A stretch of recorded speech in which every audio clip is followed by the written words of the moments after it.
యేసుని ప్రేమ ఛానల్కి స్వాగతం. దయచేసి ఈ ఛానల్ని లైక్ చేయండి, షేర్ చేయండి, సబ్స్క్రైబ్ చేయండి. తెలుగు డైలీ ఆడియో బైబిల్ కీర్తనల గ్రంథం 13వ కీర్తన. యెహోవా, ఎన్నాళ్ల వరకు నన్ను మరచిపోవుదువు?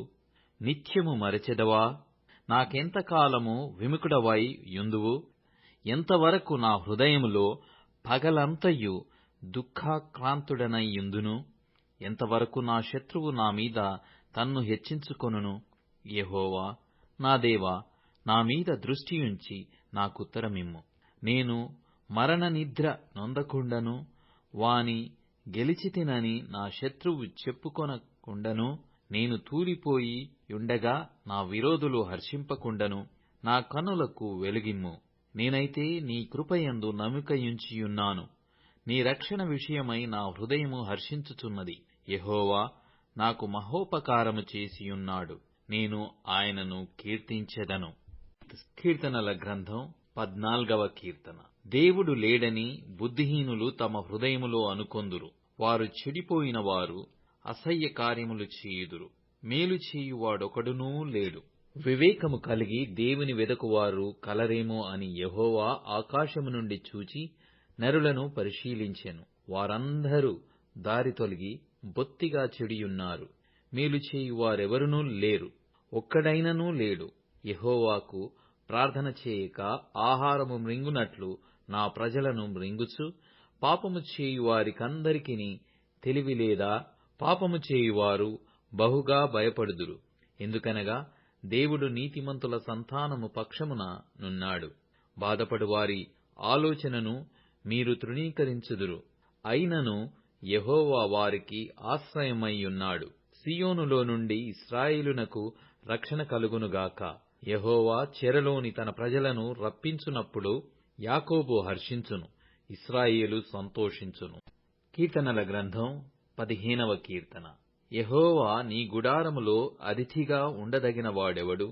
నీ పరిశుద్ధ పర్వతము మీద నివసింపదగిన వాడెవడు? యథార్థమైన ప్రవర్తన గలిగి నీతిననుసరించుచు హృదయపూర్వకముగా నిజము పలుకువాడే. అట్టివాడు నాలుకతో కొండెములాడడు, తన చెలికానికి కీడు చేయడు, తన పొరుగువాని మీద నింద మోపడు. అతని దృష్టికి నీచుడు అసహ్యుడు. అతడు యెహోవా యందు భయభక్తులు గలవారిని సన్మానించును. అతడు ప్రయాణము చేయగా నష్టము కలిగినను మాట తప్పడు. తన ద్రవ్యము వడ్డీకియ్యడు. నిరపరాధిని చెరుపుటకై లంచము పుచ్చుకొనడు. ఈ ప్రకారము చేయువాడు ఎన్నడునూ కదల్చబడడు. కీర్తనల గ్రంథం 16వ కీర్తన. దేవా, నీ శరణుజొచ్చియున్నాను, నన్ను కాపాడుము. నీవే ప్రభుడవు, నీకంటే నాకు క్షేమాధారమేదియూ లేదని యెహోవాతో నేను మనవి చేయుదును. నేనిలాగందును, భూమి మీదనున్న భక్తులే శ్రేష్ఠులు, వారు నాకు కేవలము ఇష్టులు. యెహోవాను విడిచి వేరొకని అనుసరించు వారికి శ్రమలు విస్తరించును. వారర్పించు రక్తపానీయార్పణములు నేనర్పింపను. వారి పేళ్లు నా పెదవుల నెత్తను. యెహోవా, నా స్వాస్థ్య భాగము, నా పానీయ భాగము నీవే. నా భాగమును కాపాడుచున్నావు. మనోహర స్థలములలో నాకు పాలు ప్రాప్తించెను. శ్రేష్టమైన స్వాస్థ్యము నాకు కలిగెను. నాకు ఆలోచనకర్తయైన యెహోవాను స్తుతించెదను. రాత్రి గడియలలో నా అంతరంద్రియము నాకు బోధించుచున్నది. సదాకాలము యెహోవా యందు నా గురి నిలుపుచున్నాను. ఆయన నా కుడి పార్శ్వమందు ఉన్నాడు గనుక నేను కదల్చబడను. అందువలన నా హృదయము సంతోషించుచున్నది, నా ఆత్మ హర్షించుచున్నది. నా శరీరము కూడా సురక్షితముగా నివసించుచున్నది. ఎందుకనగా నీవు నా ఆత్మను పాతాళములో విడిచిపెట్టవు, నీ పరిశుద్ధుని కుళ్ళుపట్టనీయవు. జీవమార్గమును నీవు నాకు తెలియజేసెదవు. నీ సన్నిధిని సంపూర్ణ సంతోషము కలదు. నీ కుడి చేతిలో నిత్యము సుఖములు కలవు. అపోస్తలుల కార్యములు 18వ అధ్యాయం. అటు తరువాత పౌలు ఏథెన్సు నుండి బయలుదేరి కొరింథునకు వచ్చి పొంతు వంశీయుడైన అకుల అను ఒక యూదుని, అతని భార్య అయిన ప్రిస్కిల్లను కనుగొని వారి యొద్దకు వెళ్ళెను. యూదులందరూ రోమా విడిచి వెళ్లిపోవలెనని క్లౌదియ చక్రవర్తి ఆజ్ఞాపించినందున వారు ఇటలీ నుండి క్రొత్తగా వచ్చిన వారు. వారు వృత్తికి డేరా కుట్టువారు. పౌలు అదే వృత్తి గలవాడు గనుక వారితో కాపురముండెను. వారు కలిసి పనిచేయుచుండిరి. అతడు ప్రతి విశ్రాంతి దినమున సమాజ మందిరములో తర్కించుచు యూదులను గ్రీసు దేశస్థులను ఒప్పించుచూనుండెను. సీలయు తిమోతియు మాసిదోనియా నుండి వచ్చినప్పుడు పౌలు వాక్యము బోధించుటయందు ఆతురత గలవాడై యేసు క్రీస్తని యూదులకు దృఢముగా సాక్ష్యమిచ్చుచుండెను.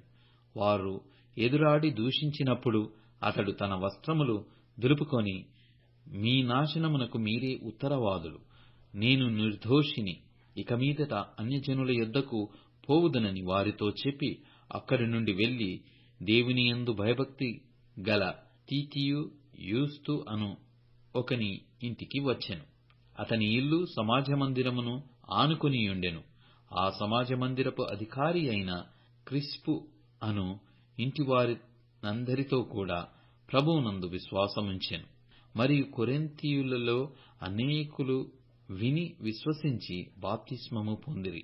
రాత్రివేళ దర్శనమందు ప్రభువు, నీవు భయపడక మాటలాడుము, మౌనముగా ఉండకము, నేను నీకు తోడైయున్నాను, నీకు హాని చేయుటకు నీ మీదికి ఎవడనూ రాడు, ఈ పట్టణములో నాకు బహు జనమున్నదని పౌలుతో చెప్పగా, అతడు వారి మధ్య దేవుని వాక్యము బోధించుచు 1 సంవత్సరము మీద 6 నెలలు అక్కడ నివసించెను.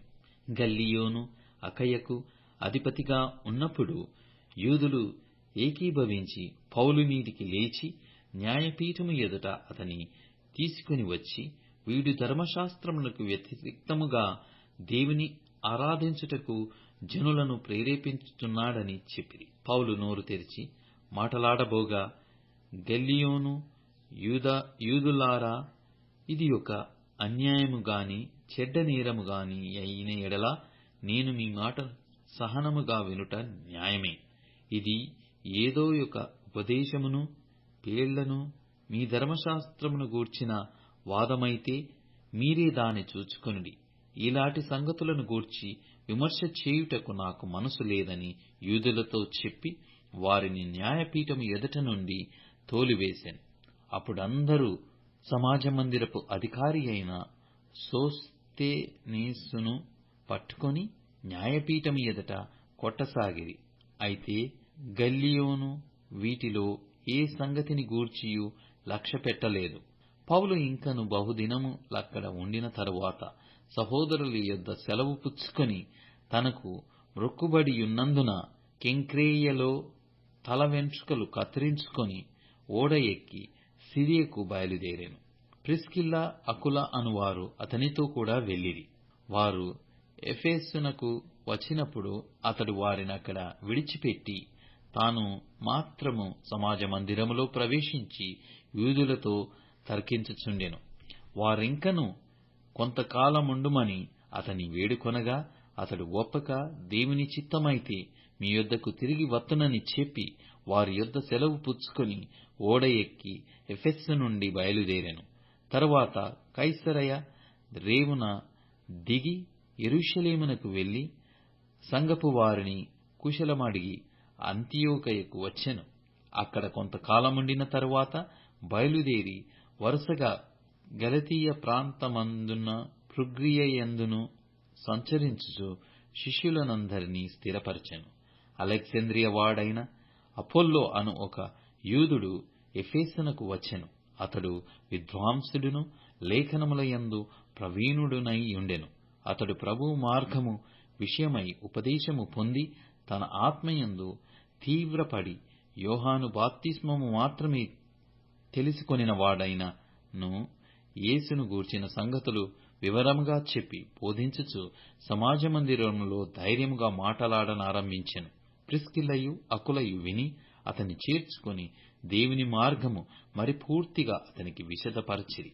తరువాత అతడు అకయకు పోదలచినప్పుడు అతనిని చేర్చుకొనవలెనని సహోదరులు ప్రోత్సాహపరచుచు అక్కడి శిష్యులకు వ్రాసిరి. అతడక్కడికి వచ్చి కృపచేత విశ్వసించిన వారికి చాలా సహాయము చేసెను. యేసే క్రీస్తని లేఖనముల ద్వారా అతడు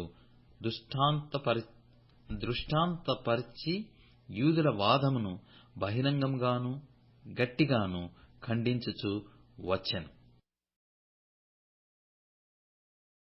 దయచేసి ఈ ఛానల్ని లైక్ చేయండి, షేర్ చేయండి, సబ్స్క్రైబ్ చేయండి.